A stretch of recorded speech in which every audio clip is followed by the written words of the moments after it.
नाज़रीन अस्सलाम वालेकुम। खबरनामे में आपका खैर मकदम है। सबसे पहले नजर डालते हैं सुर्खियों पर। सेक्रेटरीट और असेंबली की नई इमारतों की तामीर के फैसले को वापस न लेने का ऐलान। वास्तव असल वजह नहीं, वजीर आला अपने फैसले पर अटल।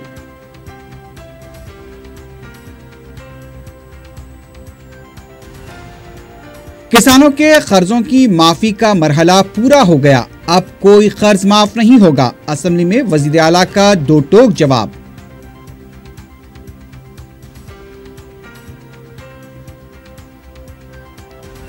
दो 2013 एक्ट के तहत हुसूल अराजी से मुताल्लिक मरकज की हिदायत के सबब अराजी हुसूल में मुश्किलात। ऐवान में वजीर इमारात और शवारे की वजाहत।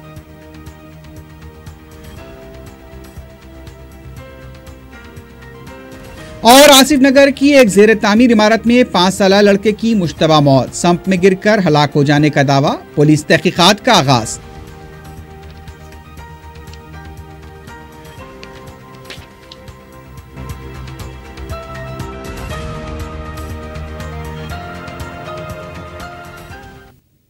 सुर्खियां आपने देखी है, बढ़ते हैं खबरों की तफसील की जानिब।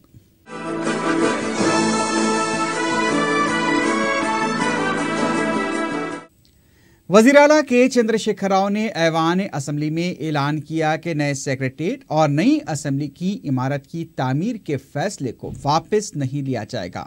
वक्फे सवालात के दौरान उठाए सवालात का जवाब देते हुए वज़ीर आला ने कहा कि बाज़ लोगों की सोच महदूद होती है जो हालात से समझौता करते हैं, और बाज़ की सोच बड़ी होती है जो तब्दीली लाना चाहते हैं।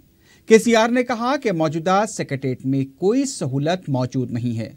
मौजूदा सेक्रेटरीट की इमारतों को जीएचएमसी की मंजूरी तक हासिल नहीं है। सिर्फ वास्तव असल वजह नहीं है, दूसरी कई वजूहात की बिना पर नए सेक्रेटरीट की तामीर का फैसला किया गया है। वजीर आला ने बताया कि 151 एकड़ अराजी पर नए सेक्रेटरीट, नई असेंबली, एचओडी ऑफिसर्स और राजीव राहदारी प्रोग्राम शामिल हैं। नए सेक्रेटरीट और नई असेंबली के लिए 500 करोड़ रुपए के मसारिफ आएंगे। वज़ीर आला के चंद्रशेखर राव ने कहा कि हम जो कर रहे हैं वो अवाम के सामने है और इसका फैसला अवाम की अदालत में ही होगा। That is our vision of Hyderabad. There is no proposal to withdraw. I am making it very clear. We will go ahead. Government will go ahead, satisfying all the conditions of the Supreme Court, also the defense, also the క్రీడా మైదానాలు అన్ని satisfy చేసి ముందుకు వెళ్తాం. అద్భుతంగా భవనాలు నిర్మిస్తాం. తెలంగాణ రాష్ట్ర ప్రజానీకం రేపు కోర్టులో ఎలక్షన్ వస్తూనే ఉంది. అందులో ఏ తీర్పు ఇచ్చినా దానికి మీరు మేము కట్టుబడి ఉందాం। बीजेपी के फ्लोर लीडर किशन रेड्डी ने कहा कि हमारी सोच छोटी हो सकती है, लेकिन ये अवाम की सोच है। हुकूमत अवाम की रकम को ज़ाय कर रही है, इसलिए बीजेपी हुकूमत के फैसले की मुखालिफत करती है और ऐवान से वॉकआउट करती है। वज़ीर आला ने कहा कि जीएचएमसी इंतखाबात के मंशूर में ये बात कही गई थी। अवाम ने अपना फैसला दे दिया है और वजीर आजम ने भी इस फैसले का खैर मकदम किया है। मोदी गारू, मैं आपको मुबारकबाद देता हूं। हैदराबाद जैसा सुंदर शहर के लिए बहुत जबरदस्त बनाई है सेक्रेटरीट అని చెప్పి ప్రధానమంత్రి గారు ప్రశంసించారు। అధ్యక్ష, హైదరాబాద్ ప్రజానీకానికి వివరించినాం, వందల సభలలో వందల ఉపన్యాసాలలో పెట్టి చెప్పినాం। అందులో మీరు కూడా పోటీ చేసినా, మేము కూడా పోటీ చేసినాం। ప్రజల ఆమోదం ఎవరికి లభించిందో, మీకెన్ని సీట్లు వచ్చినాయో, మాకెన్ని సీట్లు వచ్చినాయో దేశమందరికి తెలుసు। హైదరాబాద్ ప్రజల యొక్క ఆమోదంతోనే, వారు ఇచ్చిన ఎండార్స్మెంట్ తోనే, జీహెచ్ఎంసీ ఎన్నికల తీర్పుతోనే, ఆ స్ఫూర్తితోనే మేము కడుతున్నాం తప్ప వేరే కాదు అధ్యక్ష। మించితే మంచిది అధ్యక్ష। दूसरी तरफ वज़ीर आला के चंद्रशेखर राव ने ऐवान असेंबली में दो टोक अंदाज में कहा है कि किसानों के कर्ज माफ हो चुके हैं, अब कोई कर्ज माफ नहीं होगा। ऐवान असेंबली में किसानों के मसाइल पर मुख्तसर मुबाहस के दौरान अपोजिशन के लीडर जाना रेड्डी ने कर्ज अदायगी के मामले पर किसानों पर पड़े सूद के बोझ की अदायगी के वादे को पूरा करने का मुतालबा किया। वज़ीर आला ने जाना रेड्डी के मुतालबे पर कहा कि कर्ज माफ़ी का मरहला पूरा हो चुका है, अब कोई कर्ज माफ़ नहीं होगा। सूद की अदायगी के लिए ना तो बैंकर्स इसरार कर रहे हैं और ना ही किसान ऐसा कोई मुतालबा कर रहे हैं। के चंद्रशेखर राव ने कहा कि तेलंगाना में टीआरएस के सबसे ज़्यादा अरकान असेंबली हैं और उनके पास ऐसी कोई दरख्वास्त नहीं आई है, सिर्फ कांग्रेस के कायदीन के पास ही ऐसी दरख्वास्तें क्यों आ रही हैं। वज़ीर आला ने कहा कि हमारे पास कोई रिकॉर्ड मौजूद नहीं है, अगर कांग्रेस के पास ऐसा कोई रिकॉर्ड है तो पेश करें, हम अदा करने के लिए तैयार हैं। कांग्रेस के उत्तम कुमार रेड्डी ने कहा कि सूद की अदायगी से मुताल्लिक हुकूमत का मौक़िफ़ वाज़ेह हो चुका है। उन्होंने वज़ीर-ए-आला से मुखातिब होते हुए कहा कि वो किसानों से अपील करें कि सूद की अदम अदायगी वाले एमआरओ के पास जाकर दरख्वास्त जमा कराएं तो देखते हैं कि कितनी दरख्वास्तें जमा होती हैं। इस पर वज़ीर-ए-आला ने कहा कि 1 हफ्ता 10 दिन का वक्त है, वो किसान जिनके खर्चे माफ़ नहीं हुए हैं उनकी फहरिस्त फराहम की जाए। ऐवान असम्बली में उनकी रकम अदा करने का ऐलान किया जाएगा। वज़ीर-ए-आला ने कहा कि पड़ोसी रियासतों का हवाला देकर हुकूमत को मुखालिफ किसान बताने की कोशिश की जा रही है, जो मुनासिब नहीं है। रियासत में किसानों के लिए जो इक़दाम किए जा रहे हैं उसकी मिसाल दूसरी रियासतों में नहीं है। हुकूमत किसानों की तरक्की और बहबूद के लिए काम कर रही है। మీకు ఎట్లయితే రుణం తెప్పించుకున్నారో ఎవరెవడి రుణం ఎంత ఉంది, ఎన్ని ఖాతాలు ఉన్నాయి, ఆ తర్వాత లక్ష రూపాయలకు ఎట్లా మాఫీ చేసినారో అదేవిధంగా మీరు రుణమాఫీ అయిన సర్టిఫికెట్ బ్యాంకర్స్ ఇచ్చిండ్రు వాస్తవము. మీరు లక్ష రూపాయలు ఇస్తానన్నటువంటిది లక్ష్యం ముట్టింది అని ఇచ్చినారు, అది వాస్తవం. సో నౌ వన్స్ అగైన్ మేము large number of public representatives ఉన్నాం, మాకు ఎక్కడ ఇటువంటి స్టార్స్ పడలే. మళ్ళా చెప్తున్నాను, దరఖాస్తులు రాలే, విజ్ఞాపనలు రాలే, కాబట్టి మాకు డౌట్ లేదు. 1, 2 బ్యాంకర్స్ మేము నిన్న కూడా even latest is finance department, నేను మొత్తం లీడ్ బ్యాంకర్తో సహా వాళ్ళని పిలిచి నిన్న కూడా నేను మాట్లాడినా. వాళ్ళు చెప్పిన sir from our side we made it everything clear, అందరికి ఇచ్చినాం, రుణముక్త పత్రాలు ఇచ్చినాం, ఫామ్ ఎఫ్ ఇచ్చేసినాం, there is no matter pending with us. So from government side ఈ యొక్క రుణమాఫీ సబ్జెక్ట్ అనేది క్లోజ్ చేసిన మేము అయిపోయింది. అయినా మీరు దృష్టికి తెచ్చిన ఉత్తమ్ కుమార్ రెడ్డి గారు చెప్పినారు, వారం రోజులు టైం ఇస్తే మేమంతా లిస్టులతో సహా ఇస్తామని అన్నారు. సంతోషం. ఎక్కడనో ఇవ్వడం ఎందుకండి, శాసనసభకు తెచ్చి ఇక్కడనే సభాపతి గారికి ఇవ్వండి, ఇదే సభ నుంచి మేము కూడా ప్రకటిస్తాం, సరిపోతుంది. इससे पहले ऐवान असम्बली में कांग्रेस और हुक्मरान जमात के अरकान के दरमियान लफ्जी तकरार देखी गई। अपोजिशन लीडर जाना रेड्डी ने कहा कि कुर्सी सदारत अपोजिशन को नजरअंदाज कर रही है। जाना रेड्डी को माइक न देने पर कांग्रेस सरकार ने ऐवान के वस में जाकर नारेबाजी की। किसानों पर मुबाहस के दौरान वज़ीर आला की अदम मौजूदगी पर भी वज़ीर आला को तलब करने का मुतालबा करते हुए नारेबाजी की गई। जब डिप्टी स्पीकर पद्मा देवेंद्र रेड्डी ने जाना रेड्डी को माइक दिया तो कायदे अपोजिशन ने कहा कि कुर्सी सदारत पर अब क्यों डिप्टी स्पीकर को लाया गया है, स्पीकर को क्यों अंदर भेज दिया गया, ये सब ड्रामेबाजी चल रही है। इस पर टीआरएस सरकार ने जबरदस्त शुरुखुर्शी हो गया और जाना रेड्डी से माफी मांगने का मुतालबा किया। इस मौके पर हरीश राव और जाना रेड्डी के दरमियान लफ्जी तकरार के बाद जाना रेड्डी ने डिप्टी स्पीकर के खिलाफ इस्तेमाल किए गए अल्फाज वापस लेने का ऐलान किया। గౌరవ మంత్రి గారు, పెద్దలు జానారెడ్డి గారు, మీ వాళ్ళని కూర్చోమంటే మీకు మైక్ ఇస్తారు, మీ వాళ్ళు పోడియంలో ఉంటే మీ మాటనే వినరు, మీ వాళ్ళు మీ సభ్యులు. మీకు మైక్ కావాలంటే ఫస్ట్ మీ వాళ్ళని కూర్చోమనండి. What is this?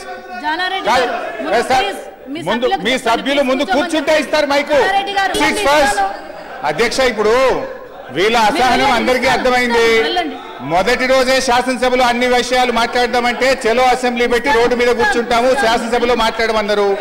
ఈ రోజు కూడా ఫిక్స్డ్ ఎజెండాతో వచ్చినారు. ప్రభుత్వం ఏం సమాధానం చెప్పినా సభలో కూర్చోవాలి, రాత్రి ఇక్కడనే కూర్చోవాలి, ఇన్నే కూర్చుంటే ఏదన్నా రైతులు నమ్మకపోతారా అనే ఒక మొసలి కన్నీరుతోని ఒక ఆలోచనతో వచ్చింది తప్ప ఈ సభలో చర్చ జరగాలను, ఈ సభలో జరగాలని రాలేదు, అందరికీ తెలుసు. మీరు వెళ్ళండి, మీరు వెళ్ళండి, ప్లీజ్ ప్లీజ్, మీరు ప్లీజ్ రెస్ట్ యువర్ సీట్స్. అధ్యక్ష, మీరు వెళ్ళండి, మీరు వెళ్ళండి. మినిస్టర్ గారు కంప్లీట్ చేసినాక ఇస్తానని చెప్పారు ఆల్రెడీ. అధ్యక్ష, మైక్ ఇవ్వాల్సిన వెంటనే నాకు మైక్ ఇవ్వాల్సినటువంటి అవసరం ఉంది. ఆల్రెడీ అన్నాను.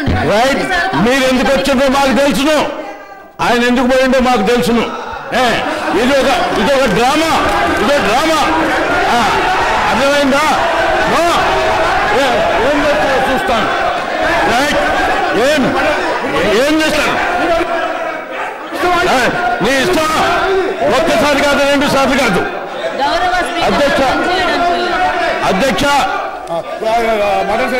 అధ్యక్ష इससे पहले ऐवान असम्बली में रियासती वजीर के.टी. रामाराव ने बताया कि इंतखाबात से पहले घर घर पानी की फराहमी के वादे को हुकूमत पूरा करेगी।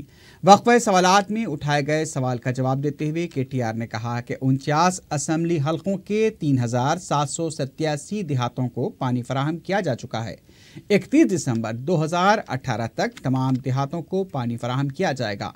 नलगुंडे में फ्लोराइड मसले का मुकम्मल खात्मा किया जाएगा।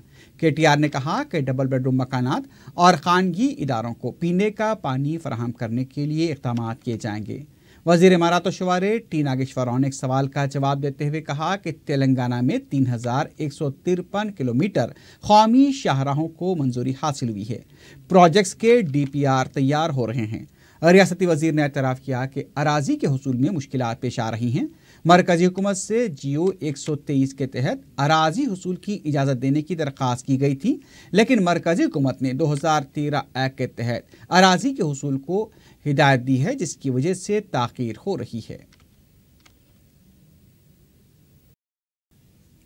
रुकन असम्बली बहादुरपुरा मौज़म खान ने तेलंगाना असम्बली में किसानों के मसाइल पर मुख्तसर मुबाहिस में हिस्सा लेते हुए कहा कि मुत्तहदा रियासत में तेलंगाना को बुरी तरह से नज़रअंदाज किया गया था। आपाशी प्रोजेक्ट्स के न होने से तेलंगाना के किसानों को गैर मामूली नुकसान हुआ है। मौज़म खान ने कहा कि तेलंगाना की तश्कील के बाद हुकूमत ने किसानों के बुनियादी मसाइल को हल करते हुए ज़राई शोबे को फिर से जिंदा करने के लिए कई इक़दाम किए हैं। मजलिस के रुकन असम्बली ने कहा कि GST के लुज़ूम के बाद किसान परेशान हो चुके हैं। 5% टैक्स को 12 से 18% कर दिया गया, जिससे किसान परेशान हैं। Speaker sir, short discussions on loan waiver, minimum support price and agriculture allied matters. I take the opportunity to participate in the discussion on crop loan, waiver, minimum support price and other problems of the farmers in our state. As the government points out in the note for the short discussions, Telangana is a predominantly an agriculture state. However, in the erstwhile United AP, the crucial sector in the Telangana was severely neglected by the successive governments. The farmers in the region suffered a lot due to the non-construction of the irrigation projects. After the formation of the Telangana state, the government has taken up several initiatives to rejuvenate the agriculture sector by tackling the basic problem faced by the farmers. 5 inputs are crucial for the ensuring the farmers in remunerative. These are being listed by the government. The first, irrigation water for 2 crops. Second, the supply of the quality power without any shortage. Third, the supply of the highly yield seeds. Fourth one, sir, the reduction of the cost of farming. And the fifth, ensuring minimum support prices for the produce of the farmers. We compliment the Telangana government for taking up crucial measures for the development of the farming sector and welfare of the farming community. Speaker sir, the TRS government has fulfilled its poll promises by announcing loan waiver of old and new loans up to ₹1 lakh. The government has waived loans and interest amounting to ₹16,124 crores and deposited the amount of the farmer's accounts in 4 installments during the last 4 years. The government was able to overcome the power shortage within the 6 months and make assured supply of the power to the farm sector in the state in the successive farming seasons in the last 3 years. Speaker sir, the government has also accorded the top priority to the irrigation sector, remodel the major ongoing irrigation projects to provide water to an estimated 1 crore acres across the state. Mission Kakatiya has also taken up the restore and rejuvenate 46,000 minor irrigation tanks in a big way. Assembly में अहम opposition के role को ख़त्म करने की कोशिश की जा रही है। असम्बली में हुकूमत के मौक़िफ़ के खिलाफ कांग्रेस कायदीन के वफ़द ने स्पीकर से नुमाइंदगी की। अपोजिशन लीडर जाना रेड्डी की क़यादत में कांग्रेस वफ़द ने स्पीकर को बताया कि अपोजिशन लीडर को माइक तक नहीं दिया जा रहा है। स्पीकर भी एक तरफा कार्रवाई चला रहे हैं। जाना रेड्डी ने कहा कि असम्बली में स्पीकर के बारे में बात करने के अब हालात पैदा हो चुके हैं। अगर ऐसा ही अमल जारी रहा तो इसके लिए स्पीकर ही जिम्मेदार रहेंगे। जाना रेड्डी ने यह भी बताया कि ये असम्बली है, सेक्रेटेरिएट नहीं, ये तमाम पार्टियों का प्लेटफॉर्म है। गुज़िश्ता 2 दिनों से जिस तरीके से असम्बली चलाई जा रही है वो अरकान के लिए बात से तशवीश है। असेंबली में अपोजिशन को बात करने के लिए मुनासिब मौका फराहम न करने पर कांग्रेस और बीजेपी हुकूमत के खिलाफ तहरीक इल्तिवा पेश करने पर गौर कर रही हैं। अपोजिशन लीडर जाना रेड्डी और बीजेपी के फ्लोर लीडर किशन रेड्डी ने मुलाकात करते हुए इस मसले पर तबादला ख्याल भी किया है। जाना रेड्डी ने कहा कि जिस तरह से असेंबली इजलास चलाया जा रहा है वो मुनासिब नहीं है। हुकूमत अपोजिशन की बात सुनने के लिए ही तैयार नहीं है। कौन क्या कह रहा है अवाम सुन रहे हैं। कर्ज माफी का सूद 200-300 करोड़ रुपए होगा। ये बात वजीर आला ने असेंबली में कबूल की थी और उसे अदा करने का ऐलान भी किया था, लेकिन जब यह रकम 4000 करोड़ रुपए हो गई तो हुकूमत अपने फैसले से फिर गई है। उधर चीफ विप के ईश्वर ने कहा कि कांग्रेस कायदीन के दरमियान आपस में ही राब्ता बराबर नहीं है। मीडिया से बात करते हुए उन्होंने कहा कि ये लोग वजीर आला के खुले अल्फाज में ऐलान करने के बाद भी पागलपन की गुफ्तगू कर रहे हैं। उन्होंने कहा कि हुकूमत के खिलाफ तहरीक अदम एतमाद पेश करने के मसले को वो कांग्रेसी कायदीन की दानिशमंदी पर छोड़ते हैं। ईश्वर ने कहा कि अवाम ने कई मरतबा हम पर भरोसा किया है, इसके बावजूद कांग्रेस का रवैया नहीं बदला।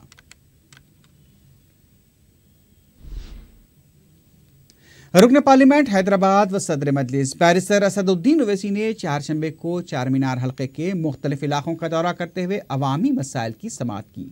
बैरिस्टर ओवैसी के दौरे का आगाज चौक मुर्गा से हुआ। सदर मजलिस ने जलाल कोचा, बटन फैक्ट्री, सुखमीर कमान, देवड़ी खुर्शीजा और मलड़ की तालीम के अलावा फतेह दरवाजे का दौरा करते हुए अवाम से मुलाकात की और उनके मसाइल की समाअत की। बैरिस्टर ओवैसी को मुकामी अवाम ने बरक़ी आबरसानी के अलावा आलूदा पानी से मुताल्लिक़ शिकायत की। सदर मजलिस ने दौरे में शामिल वाटर वर्क्स के GM, ADM के अलावा इंजीनियर्स और बरक़ी महकमे के आला अहदेदारों से कहा कि वो अवामी शिकायत को दूर करते हुए फौरी इक़दाम करें। बैरिस्टर ओवैसी का मुकामी अवाम की तरफ से जगह जगह खैर मक़दम किया गया और उनकी कुलपोशी की गई।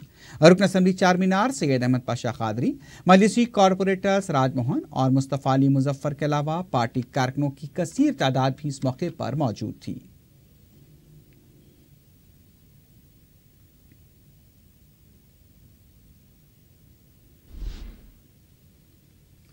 बच्चों पर जिनसी हरासानी के ताल्लुक से शऊर बेदारी के लिए 3 ta 4 नवंबर पीपल्स प्लाजा पर प्रोग्राम मुनक्किद किया जाएगा। इस सिलसिले में रियासती DGP अनुराग शर्मा ने वेबसाइट का आगाज किया और लोगों की रहनुमाई अंजाम दी। अपने खिताब में DGP ने कहा कि बच्चों पर जिनसी हरासानी के मामला ज़्यादातर घरेलू और ख़ानदानी होते हैं। अवाम बेइज्जती के ख्याल से पुलिस मामला से दूर रहने के लिए इस पर पर्दा डाल देते हैं, लेकिन ज़रूरत है कि अवाम को इस तरह के वाक़यात के खिलाफ आगे आना चाहिए। सरपरस्तों को भी चाहिए कि वो अपने बच्चों में इस ताल्लुक से शऊर पैदा करें।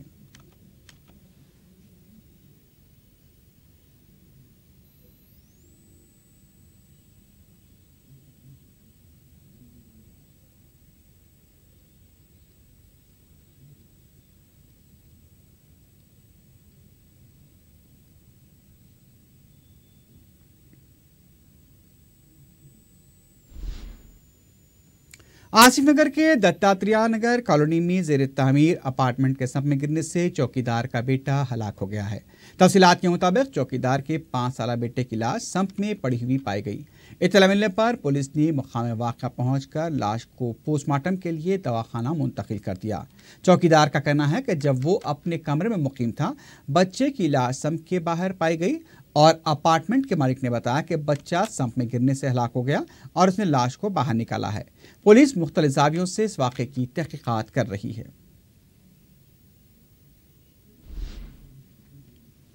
हिमायतनगर पुलिस ने एक आधी सारिक को गिरफ्तार कर लिया है। DCP वेज़ोन वेंकटेश्वराव ने मीडिया को बताया कि पुलिस ने शिकायत पर कार्रवाई करते हुए जहानुमा कमान के इलाके में रहने वाले 60 साला कार ड्राइवर अब्दुल वहीद खान को गिरफ्तार किया। पुलिस के मुताबिक मुलजिम ने 29 अक्टूबर को कैलाश नगर के इलाके में एक मकान में खुफल चिकनी के जरिए सरके की वारदात अंजाम दी थी। पुलिस ने उसे 48 घंटों के अंदर गिरफ्तार कर लिया। पुलिस के मुताबिक मुलजिम ने साल 1981 से 2017 तक छतरीनाका, रेन बाजार, बेगम बाजार, हिमायतनगर, शालीबंडा, भवानी नगर, चंदानगर, नामपल्ली, शामिरपेट, गोलकुंडा और पंजागुट्टे के अलावा दूसरे पुलिस स्टेशन हदूद में 23 सरके की वारदातें अंजाम दी थी। इसके अलावा गिरफ्तारशुदा सारिक को साल 1994 में कत्ल के केस में उम्र कैद की सजा दी गई थी। DCP ने बताया कि सारिक ने रिहाई के बाद भी अपनी सरगर्मियों को जारी रखा। पुलिस का कहना था कि मुलजिम के कब्जे से करीब 43 तोले के इत्तलाई जेवरात और 10,000 रुपए नकद रकम बरामद कर ली गई है।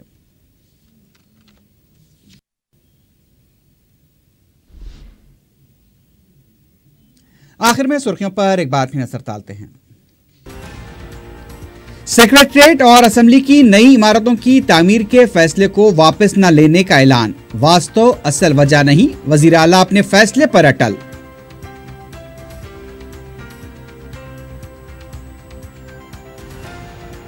किसानों के कर्जों की माफी का मरहला पूरा हो गया, अब कोई कर्ज माफ नहीं होगा, असेंबली में वजीर आला का दो टोक जवाब।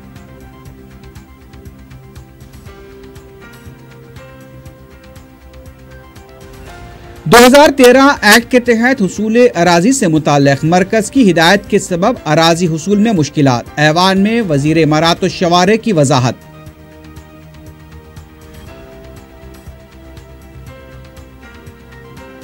और आसिफ नगर की एक जेर तामीर इमारत में 5 साला लड़के की मुश्तबा मौत, संप में गिरकर हलाक हो जाने का दावा, पुलिस तहकीकात का आगाज।